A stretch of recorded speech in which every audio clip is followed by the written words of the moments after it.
কাদেরকে আল্লাহ তাআলা এই রোজার ব্যাপারে ছাড় দিয়েছেন, কারা চাইলে রোজা ভাঙতে পারবে? এই ফরজ রোজার ব্যাপারে কেউ কেউ কেউ আছে তারা ছাড় পায়, তারা কারা? হু আর দে?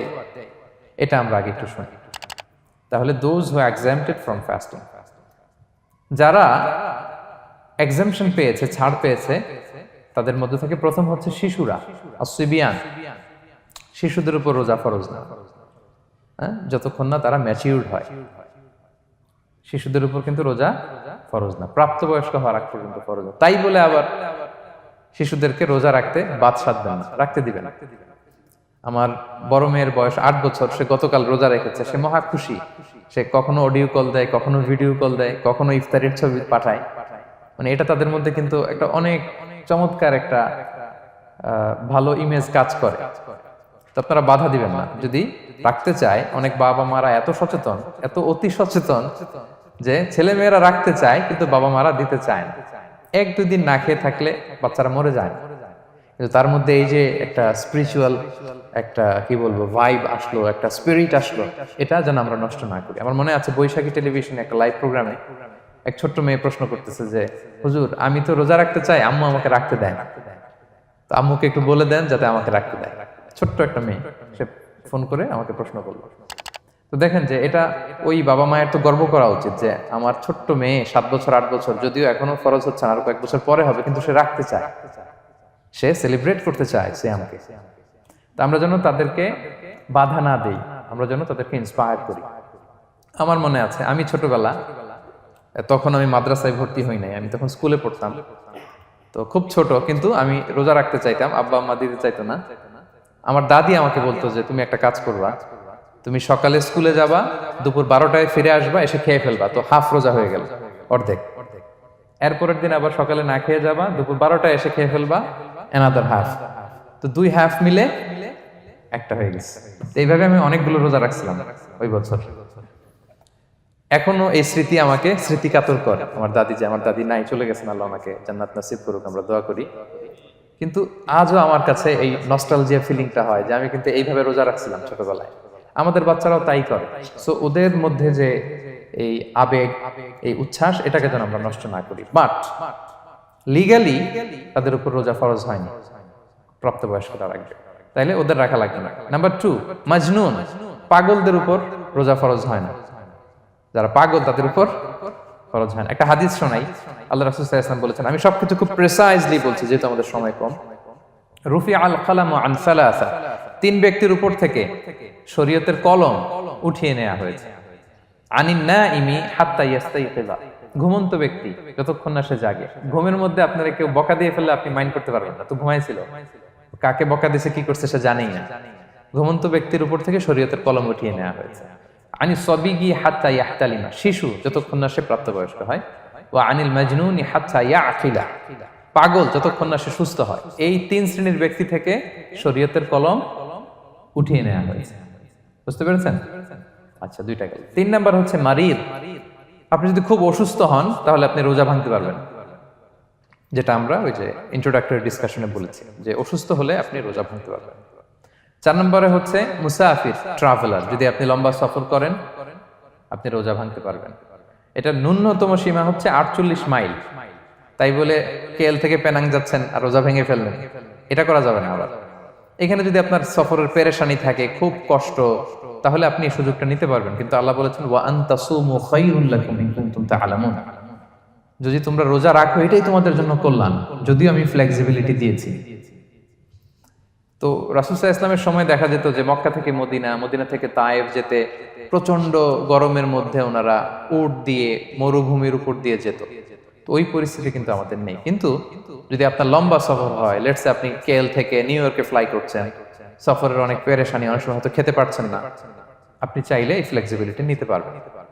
তো অসুস্থতা আর সফরে থাকলে আপনি রোজা ভাঙতে পারবেন, তবে ফাইদ্দাতুম মিন আইয়ামিন উখর, অন্য সময় এটা গুনে গুনে রাখতে হবে। 5টা যদি ভাঙা যায় পরে 5টা কাজা করবেন। এই পয়েন্টটা কি সবার কাছে ক্লিয়ার? সফরে যে রাসূল সাল্লাল্লাহু আলাইহি ওয়াসাল্লাম রমাদানে রোজা ভেঙেছে, এটার একটা দলিল বলি। আপনারা মক্কা বিজয়ের নাম শুনেছেন না? রাসূল সাল্লাল্লাহু আলাইহি ওয়াসাল্লাম হিজরত করলেন, পরে আবার বিজয় করলেন। এই মক্কা বিজয় কত হিজরিতে হয়েছে কে বলতে পারবেন? হ্যাঁ, হিজরি বলেন তো দেখি। অষ্টম হিজরি, মাশাআল্লাহ। অষ্টম হিজরিতে রাসূল সাল্লাল্লাহু আলাইহি ওয়াসাল্লাম যখন মক্কা বিজয় করতে যান, এটা কোন মাস ছিল জানেন? হ্যাঁ, রমাদান মাস। রমাদানের 20 তারিখে মক্কা বিজয় হয়েছে, 20 রমাদান। তো রাসূল সাল্লাল্লাহু আলাইহি ওয়াসাল্লাম মদিনা থেকে মক্কায় যাচ্ছেন বিশাল বাহিনী নিয়ে। মক্কায় পৌঁছতে আরো 90 কিলোমিটার বাকি। আল কাদিদ নামে একটা জায়গা আছে, সহিহ বুখারীর বর্ণনা। ওই কাদিদ নামক জায়গায় রমাদানে রাসূল সাল্লাল্লাহু আলাইহি ওয়াসাল্লাম রোজা ভেঙেছিলেন, ওটের উপর বসে ঢকঢক করে পানি খেয়েছিলেন, যাতে সবাই দেখে। কারণ সবাই ভাববে রমাদানের রোজা রাখবো কি রাখবো না, সবাই আলাদা করে বলতে অনেক সময় লাগবে।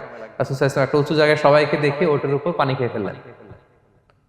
ফলে রাসূলের দেখা দেখি সব সাহাবারা পানি খেয়ে রোজা ভেঙে ফেললো। এটা কোন মাস ছিল? সবাই বলতে হবে কোন মাস? রমাদান। রাসূল সাল্লাল্লাহু আলাইহি ওয়াসাল্লাম সফরে ছিলেন, ফলে তিনি রোজা ভেঙেছেন। দলিল পাইছেন?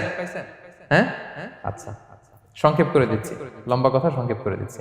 আর কোরআনের আয়াত তো শোনালামই আমি, ফামান কানা মিনকুম মারিদান আও আলা সাফার ফাইদ্দাতুম মিন আইয়ামিন উখর। কেউ যদি অসুস্থ হয় কিংবা ট্রাভেল করে, চাইলে রোজা ভাঙতে পারবে, তবে গুনে গুনে পরে আদায় করে নিতে হবে। এই যে গুনে গুনে পরে আদায় করে নিতে হয়, এটারে বলে আরবিতে কদা, বাংলায় আমরা যেটাকে কাজা বলে অভ্যস্ত। বাংলা আমরা কি বলি? একটু কথা বলেন আমার সাথে, বাংলায় কি বলি? কাজা বলি। তো আপনি অসুস্থতার কারণে যদি রোজা ভেঙে ফেলেন, পরে এগুলো কাজা করবেন। সফরের কারণে যদি রোজা ভেঙে ফেলেন, পরে আপনি কাজা করবেন। 5 নম্বরে যাদেরকে এক্সাম্পশন দেওয়া হয়েছে, ওটা আমি আয়াতে বলেছি। আরবিতে এদেরকে বলে আল হারাম, মানে very old man or women, খুবই বয়োবৃদ্ধ, অতি বৃদ্ধ মানুষ। 100 বছর, 105 বছর, এরকম আমাদের কিছু মুরব্বীরা আছে না, ওনাদেরকে খাবার দিলে খেতে পারে না, কাউকে চিনে না, ওনাদের জীবনের স্বাদ আহ্লাদ সব শেষ, বিদায়ের সময়। ওই সময় উনি আর কি রোজা রাখবেন? এজন্য আল্লাহ তাআলা ওনাদেরকে ছাড় দিয়েছে। অনুরূপভাবে যদি এমন কোন অসুস্থ হয়, মানে মারিদুন লা ইউরজা শিফাউ, সে যে আবার সুস্থ হবে এই আশা আর নাই, এরকম ডাক্তার অনেক বলে দিছে যে ক্যান্সারের 3rd স্টেজে চলে আসছে, সে সার্ভাইভ করবে যতদিন কেমোথেরাপি দেওয়া হবে। তো শেষের দিকে সে অনেক অসুস্থ, অনেক ড্রাগস নিতে হয়, ওষুধ খাইতে হয়, তার আর সুস্থ হওয়ার সম্ভাবনা নাই। এই 2 শ্রেণীর লোকদের জন্য ছাড় দেয়া হয়েছে, তাদের কাজা করা লাগবে না, কারণ কাজা তো করতেই পারবে না। কি বলেন? তারা ফিদিয়া দিবে। কি দিবে বলেন? কি দিবে? ফিদিয়া। ফিদিয়া হচ্ছে প্রত্যেকটা রোজার জন্য একজন মিসকিনকে 2 বেলা করে খাওয়ানো। আই রিপিট, একটা রোজার জন্য একজন মিসকিনকে 2 মিলস, বাস হয়ে গেল। 30টা যদি উনি রাখতে পারে নাই, আপনি একজন মিসকিনকে 30 বেলা 2 মিল খাওয়াতে পারেন, অথবা 30 জনকে 2 বেলা খাওয়াতে পারেন, অথবা 60 জনকে 1 বেলা খাওয়াই দিতে পারেন, অথবা এই পরিমাণ টাকা দিয়ে দিতে পারেন। হিসাবটা সহজ হয়েছে না? লেটস সে মালয়েশিয়াতে একটা রেগুলার মিল নিতে কত লাগে? ধরেন যে মালাই দোকান বা মামাদের যে দোকানগুলো, একটা নাসি নিলাম, একটা আইয়াম নিলাম, একটা 100+ নিলাম, এই তো একটা প্যাক হয়ে গেছে। কত পড়বে? 10 রিঙ্গিট, রাইট? তাহলে 10 রিঙ্গিট হচ্ছে একটা মিল, আর 2টা মিল করলে 20 রিঙ্গিট। তাহলে প্রত্যেকটা রোজার জন্য 20 রিঙ্গিট করে আপনাকে ফিদিয়া গুনতে হবে। 30টা রোজার জন্য কত? 600 রিঙ্গিট। তাহলে ফিদিয়া ব্যাপারটা ক্লিয়ার হয়েছে সবার কাছে? আমাদের এরকম মুরব্বী যদি থাকে যারা রোজা রাখতে পারছেন না, তাদের জন্য আমরা এইভাবে ফিদিয়া আদায় করি। গেল। ইমাম মালিক আলাইহি রাহমা, মালিকি মাযহাবের ইমাম, উনি ওনার শেষ জীবনে খুব অসুস্থ ছিলেন। উনি ওনার শেষ জীবনের রমাদানে রোজা রাখতে পারেন নাই, এত বয়স হয়ে গেছিল, রোজা রাখতে পারেননি। তো উনি 30 জন মিসকিনকে এনে গোশত আর রুটি খাওয়াই দিয়েছিলেন একসাথে, ফিদিয়া আদায় হয়ে গেছে। তো এরা ছাড় পাবে। 6 নাম্বার হচ্ছে আসহাবুল আমাল আশ-শাক্কা, যারা খুব কঠিন কাজ করে। এই প্রসঙ্গটা নিয়ে অনেকে অনেক ভুল বোঝে। এটা হচ্ছে এমন এমন কাজ যারা করে, যারা কাজ করতে করতে অসুস্থ হয়ে যাওয়ার সম্ভাবনা আছে, মৃত্যুর মুখোমুখি, বেহুশ হয়ে যাওয়ার সম্ভাবনা, হ্যাঁ, তাদের জন্য ছাড় দেওয়া। ব্যাপারটা এমন না যে কেউ মরুভূমিতে কাজ করে সে রোজা ভাঙতে পারবে, কেউ রিক্সা চালায় কেউ রোজা ভাঙতে পারবে, কেউ স্টোন ক্র্যাশে কাজ করে সে রোজা ভাঙতে পারবে, এরকম। ধরেন যে মরুভূমিতে যারা কাজ করে, বা বাংলাদেশে সামারে যারা রিক্সা চালায়, অথবা আয়রন ফ্যাক্টরিতে যারা কাজ করে, অনেক সময় এমন হয় তারা ডিহাইড্রেশনে ভুগতে ভুগতে বেহুশ হয়ে যায় কাজের মধ্যে, এরকম হয় না? হয়। তাদের জন্য ছাড়, কিন্তু তাদের জন্য রেকমেন্ডেশন হচ্ছে এটা ফরজ ইবাদত, এটা তাদেরকে রাখতেই হবে। হয়তো নাইট শিফটে কাজ করার ট্রাই করবে, অথবা সারা বছর একটু একটু জমিয়ে রোজা রাখার চেষ্টা করবে, কিন্তু রোজা তারা রাখবে, তারা সাহুর খাবে, তারা রোজা রাখা শুরু করবে। কিন্তু মরুভূমিতে কাজ করতে করতে যদি এমন হয় যে সে বেহুশ হয়ে যাচ্ছে, মরার উপক্রম, এই পরিস্থিতিতেও সে রোজা ভাঙতে পারবে না, ইসলাম এতটা কঠিন নয়। পরিস্থিতি যদি এমন হয় তখন সে রোজা ভাঙতে পারবে, পরে সে রোজাগুলো কাজা করে নেবে। আচ্ছা, তো এই জন্য এই সমস্ত লোকদের ব্যাপারে আমাদের একটু সহনশীল হওয়া উচিত। আমাদের যে ওয়ার্কাররা গরমের মধ্যে কনস্ট্রাকশনে কাজ করে, আয়রন ফ্যাক্টরিতে কাজ করে, খুব কঠিন কাজ করে, তাদের কাজের টাইমটা কমায় দেয়া, তাদেরকে সাপোর্ট দেয়া, যাতে তারা রোজা রাখতে পারে। 7 নাম্বার হচ্ছে আল হামেল, গর্ভবতী নারী। 8 নাম্বার হচ্ছে আল মুরদিআ, ব্রেস্ট ফিডিং মাদার, বাচ্চাকে দুধ খাওয়াচ্ছে যে মায়েরা, ওনারা রোজা ভাঙতে পারবে। যদি ডক্টর বলে যে আপনি যদি রোজা রাখেন পেটের বাচ্চার সমস্যা হবে, রোজা ভাঙতে পারবে, পরে কাজা করবে। অথবা ডক্টর যদি বলে যে আপনি যদি না খান তো বুকে দুধ আসবে কোত্থেকে, বাচ্চাকে খাওয়াবেন কিভাবে, ডিহাইড্রেশন হবে, রোজা ভাঙতে পারবে। এটার দলিলটা শোনেন, সুনানে আবু দাউদের হাদিস, আল্লাহ রাসূল সাল্লাল্লাহু আলাইহি ওয়াসাল্লাম বলেছেন, ইন্নাল্লাহা আযজা ওয়া জাল্লা ওয়াদাআ আনিল মুসাফিরি শাতরাস সালাহ, আল্লাহ তাআলা মুসাফিরের জন্য নামাজকে অর্ধেক করে দিয়েছেন, কসর, ওয়া সিয়ামা আনিল হামিলি ওয়াল মুরদি, আর গর্ভবতী নারী আর দুধ খাওয়াচ্ছে এমন মায়ের জন্য আল্লাহ সিয়ামকে এক্সামশন দিয়ে দিয়েছেন, ছাড় দিয়েছেন, তারা চাইলে রোজা ভাঙতে পারবে। ক্লিয়ার? 9 নাম্বার হচ্ছে মেনস্ট্রুয়েশনাল পিরিয়ড যাদের হয়, যে বোনদের পিরিয়ড হচ্ছে মাসিক, রোজা রাখবে না, যতটা ভাঙ্গা গেল পরে আদায় করে নেবে। 10 নাম্বার হচ্ছে পোস্টপার্টাম পিরিয়ড, যেটা নিফাস বলে, আফটার বার্থ, এই বেবি ডেলিভারি, বেবি ডেলিভারির পরে আমাদের বোনদের যেই পিরিয়ডটা হয় সেই সময় ওনারা রোজা রাখবেন, কয়টা ভাঙলো গুনে পরে কাজা করে ফেলবে। এবং আম্মা জান আয়েশা রাদিয়াল্লাহু তাআলা আনহা উনি বর্ণনা করেন, কুন্না নাহিদু আলা আহদি রাসূলিল্লাহ, এটা একটা ন্যাচারাল প্রসেস, আমাদের আম্মা জান নবীদের স্ত্রীদেরও এটা হতো।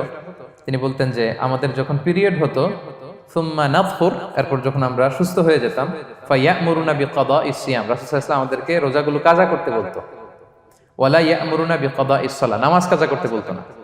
আমাদের বোনরা পিরিয়ডের কারণে যে নামাজগুলো চলে যায় এগুলো কিন্তু পড়তে হয় না পরে, কিন্তু রোজা যদি ভাঙা হয় সেগুলো কি করতে হয়, রাখতে হয়। একটা মজার হাদিস শোনেন, আম্মা জান আয়েশা রাদিয়াল্লাহু তাআলা আনহা বলেন যে আমার যে রমজানের ভাঙতি রোজাগুলো ছিল আমি সারা বছর রাখতাম না, আমি হাদিস পড়তে গেলে অনেক সময় লেগে যাবে, সারা বছর আমি রাখতাম না, এটা আমি শাবান মাসে রাখতাম। কোন মাসে? শাবান মাসে। কেন? কারণ রাসূল সাল্লাল্লাহু আলাইহি ওয়াসাল্লাম নিজেও রমাদানের পরে সবচাইতে বেশি নফল রোজা যেই মাসে রাখতেন সেটা হচ্ছে শাবান মাস। এই যে এই মাসের আগে যে মাসটা আমরা কাটায় আসলাম শাবান, এই শাবান মাসের প্রায় পুরো মাসে রাসূল সাল্লাল্লাহু আলাইহি ওয়াসাল্লাম রোজা রাখতেন। তো আম্মা জান আয়েশার যে ভাঙতি রোজাগুলো উনি সারা বছর না রেখে ওই সময় রাখতেন, হাজবেন্ড ওয়াইফ দুইজনেই রোজাদার। ব্যাপারটা সুন্দর না অনেক? দুইজনেই, যেহেতু আমার হাজবেন্ডও রাখতেছে তো আমিও এই টাইমে রাখি, এইভাবে উনি বুদ্ধি করে ওনার রোজাগুলো রেখে দিতেন, উনি শাবান মাসে রাখতেন। কারণ তিনি রাসূল সাল্লাল্লাহু আলাইহি ওয়াসাল্লামের ব্যাপারটা খেয়াল করতেন। এমন হতে পারে যে অন্য মাসে যদি উনি রোজা রাখেন দিনের বেলায়, রাসূল সাল্লাল্লাহু আলাইহি ওয়াসাল্লাম হয়তো আম্মা জান আয়েশা রাদিয়াল্লাহু তাআলা আনহার সঙ্গ পেতে চাইতে পারেন দিনের বেলায়, সো এটা রাসূল সাল্লাল্লাহু আলাইহি ওয়াসাল্লামের জন্য কষ্টকর হবে, আর উনি তো রোজা রেখেছেন, সো উনিও প্ল্যান করে এমন সময় রাখতেন যে সময় রাসূল সাল্লাল্লাহু আলাইহি ওয়াসাল্লাম নফল রোজা রাখতেন, শাবানে রাখতেন। তো আমাদের বোনরা এই কাজটা করতে পারেন, শাবানে আপনারা এগুলো রাখতে পারেন। এই পয়েন্টটা শেষ। এই লোকেরা রোজা ফরজ হওয়ার পরেও ছাড় পাবে, আর যে সমস্ত ক্ষেত্রে ভাঙতে পারবে তারা পরে এগুলো কাজা করবে। কাজা মানে একটা রোজার জন্য একটা রাখা, একটার জন্য একটা রাখা। আর ফিদিয়া মানে কি একজন বলতে পারবেন? বলেন। মাশাআল্লাহ, একটা রোজার জন্য একজন মিসকিনকে 2 বেলা খাওয়ানো, আর 30টা রোজার জন্য 60 বেলা। এই তো হয়ে গেল, বুঝে গেছেন আপনারা। Be a part of our vision to listen and share the khair.